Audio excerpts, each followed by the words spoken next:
الحديث عن الأوضاع في تونس حديث أصبح شبه يومي بين فتحي وزوجته، بالرغم من استقراره بالمملكة منذ أكثر من 20 سنة لتعذر عودته إلى بلده، إلا أنه يتابع أخبارها في كل المجالات، وإن كان لا ينكر أن ثورة الشعب في تونس شكلت مفاجأة بالنسبة له. الشعب التونسي الذي قام بهذه الثورة والشعب التونسي الذي قدم هذه التضحيات الكامنة، وهذه التضحيات أقولها هي تضحيات تتعلق بعدد شهداء هذه الثورة، ولم يسقط باعتراف السلطة نفسها أي رجل أمن خلال هذه الثورة كانت بحق وفية لشعارها ثورة الياسمين، كما يقول محمود درويش: منكم السيف ومنا دمنا.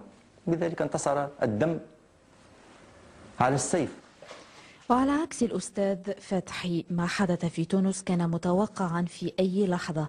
الكلام هنا لوليد، هذا المواطن التونسي الذي انتقل للعيش بالمغرب عام 99 900 وألف ليتابع دراسته في مجال الهندسة المعمارية وليشتغل هنا. كان فما قمع اللي لازم نقولوه، كونه عندنا ثقة في التوانسة، عندنا ثقة في تونس، عندنا ثقة في التراث نتاعنا، في ثقافتنا.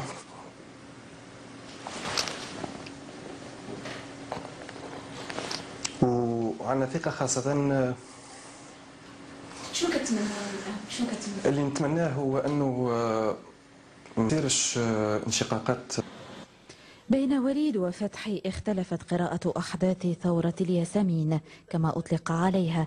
القاسم المشترك الوحيد بينهما أملهما في أن يعود الاستقرار لتونس وأن يسير مستقبلها أجمل وأوضح.